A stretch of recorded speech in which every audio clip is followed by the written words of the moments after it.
There's a certain kind of person who grows up learning to make themselves smaller, not because they lack talent or intelligence, but because somewhere along the way, they absorbed a quiet rule. Being nice is the safest way to be loved. From the outside, this person looks agreeable, pleasant, easy to be around. Teachers describe them as no trouble at all. Family members praised their sweetness and cooperativeness, and other children noticed how they would give up the bigger slice of cake without hesitation and never insist on getting their way, as if their needs were always negotiable while everyone else's were non-negotiable. Inside, however, a very different experience is unfolding. Research shows that nearly 40% of adults identify as former nice children, and many struggle with a pattern they can't even name. A constant monitoring of other people's moods, a careful calculation of what to say and what to swallow, and a deep fear of disappointing anyone, a fear so persistent that it begins to shape their entire personality around the question, how can I keep everyone comfortable, rather than who am I really and what do I need?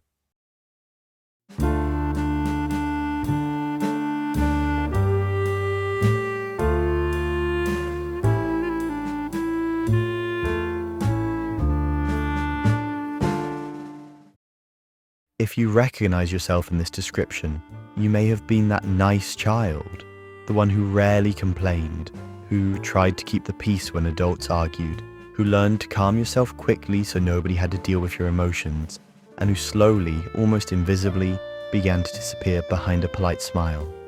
But here's what most people don't realize about being the nice child, and we'll come back to this in a moment. The pattern doesn't start with you. Over time, this way of being can feel so normal that it hardly seems like a pattern at all. It just feels like, this is my personality. But behind it there is usually a psychological story that began much earlier than adulthood. In the subtle ways love, attention and approval were given or withdrawn in your childhood environment. Perhaps there was a parent who was warm and engaged one moment and distant or irritable the next. Or perhaps there was a household where tension hung in the air and someone needed to be the peacekeeper, the easy one, the child who didn't add more stress to an already fragile situation. No child is born nice in the sense of constantly denying themselves. Babies cry when they are hungry or uncomfortable. Toddlers throw tantrums when they feel unheard. Ours and young children are naturally wired to express their needs loudly and directly. Self-silencing does not come built in. It is learned as a survival strategy.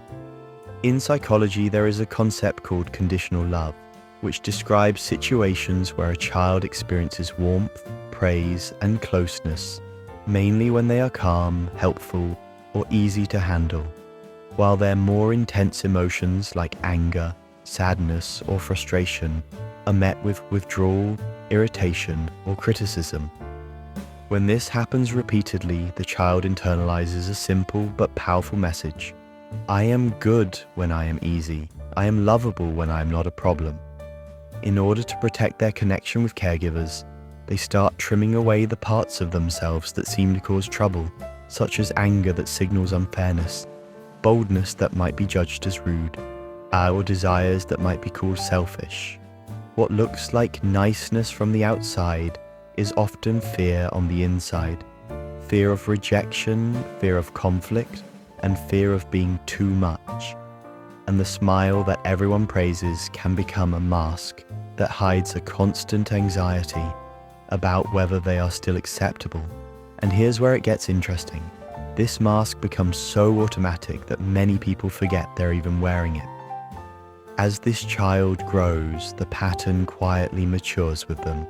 The nice child becomes the nice adult, the colleague who stays late to help even when they are exhausted, the friend who listens to everyone else's problems but rarely talks about their own, the partner who says it's fine even when they feel deeply hurt, because voicing that hurt feels more dangerous than swallowing it. On the surface, indeed, they may seem kind, dependable, and endlessly supportive, and the world often rewards them for these qualities. But underneath there can be a growing sense of invisibility, a feeling that people love their usefulness more than their actual self, and that their worth is always hanging by a thread, dependent on how well they perform the role of being easy, pleasant, and undemanding.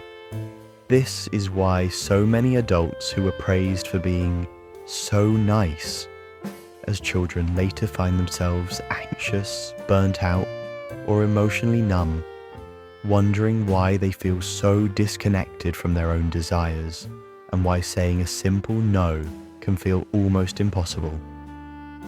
But that's not the whole story. To understand this more deeply, it helps to distinguish between niceness and kindness. Kindness arises from authenticity. It comes from someone who knows they have worth independent of their behavior, and who chooses to be generous because it feels right, not because they are terrified of the consequences of refusing. Niceness, in the psychological sense, is often a performance that grows out of fear. It is what happens when someone has learned that they must constantly monitor themselves and others, adjust their behavior, avoid taking up space, and give more than they can afford, all to minimize the risk of losing love, approval, or safety. Instead of "I want to help you," the internal script becomes "I must help you, or I will be abandoned, criticized, or seen as a bad person." Over time, this survival script forces the person to ignore their own emotional signals. Anger, which is meant to tell them that a boundary has been crossed, is suppressed. Sadness, which asks for comfort, is minimized or hidden. Desire, which points towards what is meaningful, is dismissed as selfish or unrealistic. As a result, their inner world becomes quieter and more confusing. They stop asking, "What do I want?" and instead automatically ask, "What do you need from me?" Their authenticity is slowly traded for acceptance, yet the acceptance never feels fully secure, because it is based on a version of themselves that isn't entirely real. Wait until you hear what this does to their nervous system. Research on an attachment and development helps explain why this pattern is so persistent. When a child grows up in an environment where love and safety seem to depend on their behavior, they are more likely to develop what psychologists call an external locus of control, meaning their sense of worth becomes tightly tied to how others react to them rather than to an inner sense of value. A landmark study published in the Journal of Personality and Social Psychology found that individuals with high levels of people-pleasing behavior report significantly elevated rates of anxiety and emotional exhaustion in adulthood, with their nervous systems remaining wired for threat detection even in safe environments. Their nervous system learns to scan for danger, not only in obvious threats, but in facial expressions, tones of voice, and small changes in other people's moods. This constant monitoring can feed into what attachment theory describes as an anxious style, where the person feels hyper-alert to the possibility of rejection or disapproval and tends to overfunction in relationships to secure closeness. Or another useful concept is the fawn response, a lesser-known survival pattern alongside fight, flight, and freeze, where the person copes with stress by appeasing and pleasing others, becoming whatever they think the situation requires in order to avoid conflict or abandonment. Importantly, this response is not a flaw or a weakness. It is a form of survival intelligence that developed in a specific context where being easy, agreeable, and self-erasing felt like the safest option. The tragedy is that this same intelligence can later turn against the person, locking them into a life where they are always taking care of others while neglecting themselves. Many former nice children eventually become high achievers. They might excel in school, take on a lot of responsibility, and grow into adults who over-deliver at work and in relationships, often hoping that if they are good enough, competent enough, or helpful enough, they will finally feel securely loved. But because the original wound was about conditional love, no amount of achievement or praise ever feels completely satisfying. The inner critic keeps moving the goalposts, whispering that they still aren't doing enough, or that people would leave if they saw their imperfections. And there's a specific reason why achievement never feels enough. Hold that thought, because the answer reveals something unexpected about how the mind protects itself. This is why someone can be admired by others and still feel like an imposter, or can be constantly available for everyone else yet feel deeply alone. Their emotional intelligence, or which could be a source of rich connection and creativity, is instead used to manage other people's comfort and to preempt any situation that might lead to disapproval. They become experts at reading a room, sensing when someone is upset before a word is spoken, picking up on micro-expressions and shifts in energy that others might miss entirely. Yet all of this extraordinary sensitivity is turned outward, used to adjust themselves rather than to protect themselves. Millions of people live this way without ever realizing there's another option. At some point, for many people, this way of living becomes unsustainable. The body starts sending stronger signals: chronic fatigue, anxiety, a sense of emptiness, or even a sudden collapse into burnout. From the outside, this can look like a surprising breakdown in someone who seemed fine and never complained, but from the inside it often feels like years of self-abandonment finally catching up. It is important to understand that this breaking point is not a personal failure. It is the nervous system's way of saying, I cannot keep carrying everyone else at the cost of losing myself.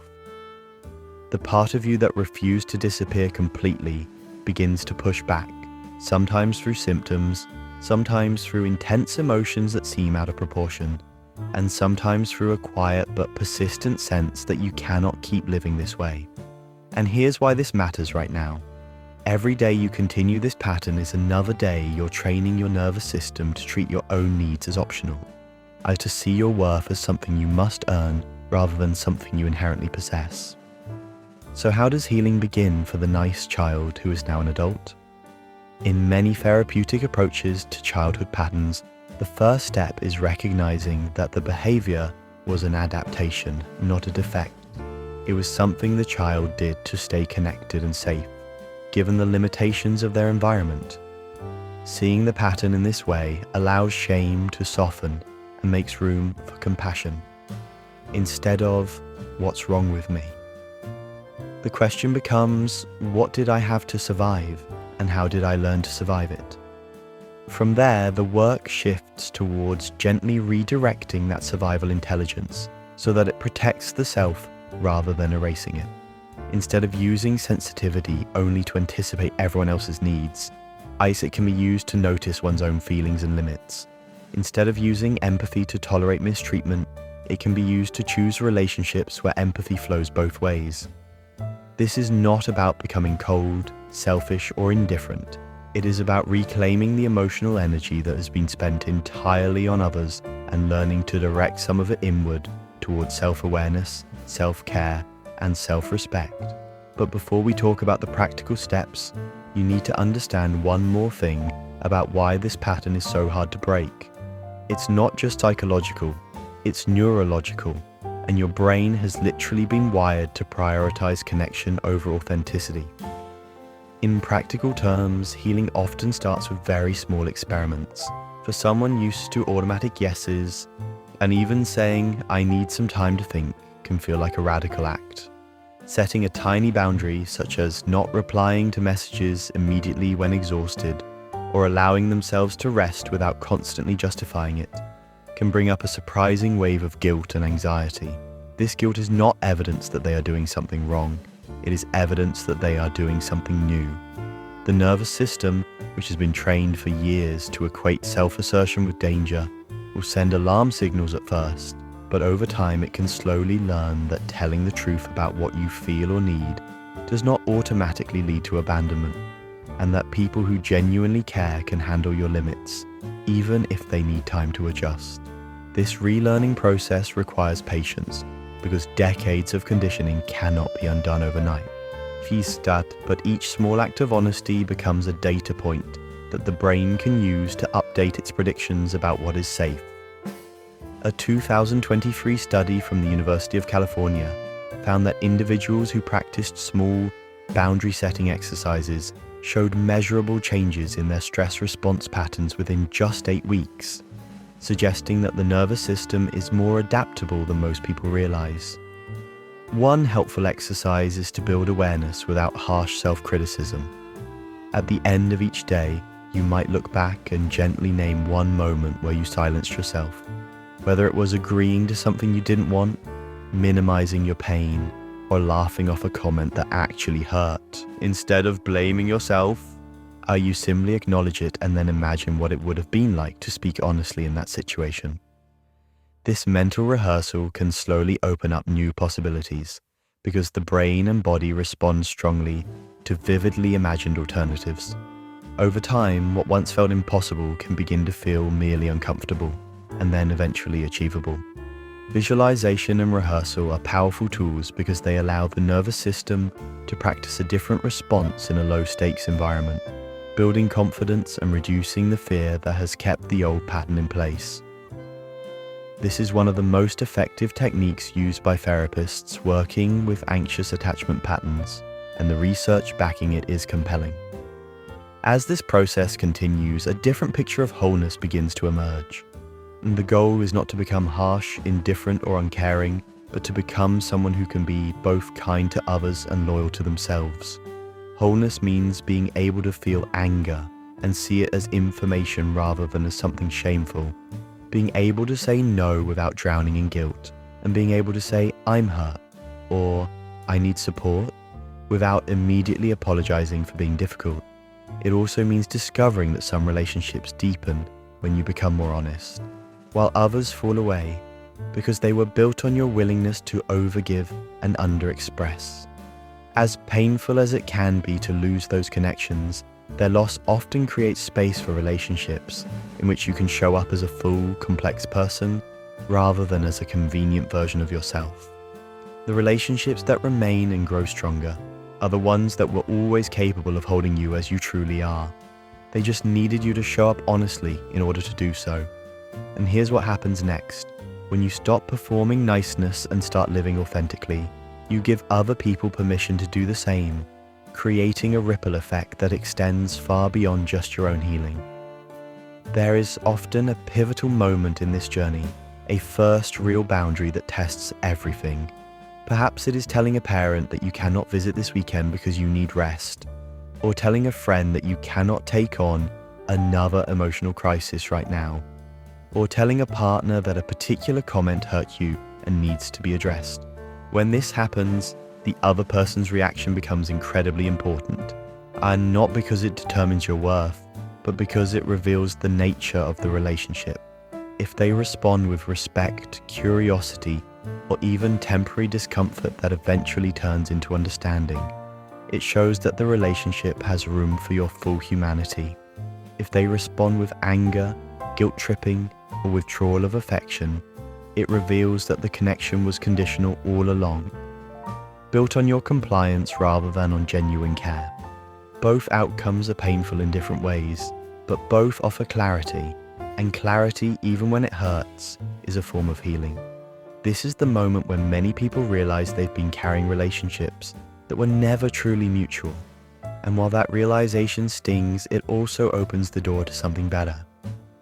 If you recognize yourself in all of this, and there is a simple truth that deserves to be said clearly. You are not broken, and your niceness was never proof that you were weak. It was proof that you were adaptive, sensitive, and determined to stay connected in a world that did not always know how to meet you with unconditional care. Now, as an adult, you have the chance to offer yourself what you were once missing. Permission to take up space, permission to have needs, permission to be imperfect and still worthy of love. The world may have taught you that niceness equals safety, but a deeper, quieter truth is that authenticity is what brings real peace. You were never truly invisible. You were simply trained to stand behind everyone else. The work ahead is not to stop being kind, but to stop disappearing, and to finally include yourself in the circle of your own compassion. This shift does not happen all at once, and it does not require you to reject everything you once were. Instead, it asks you to reclaim the parts of yourself that were set aside, to bring them back into the light, and to discover that you can be both caring toward others and caring toward yourself. That these two things are not in opposition, but are in fact necessary partners in a life that feels whole and meaningful.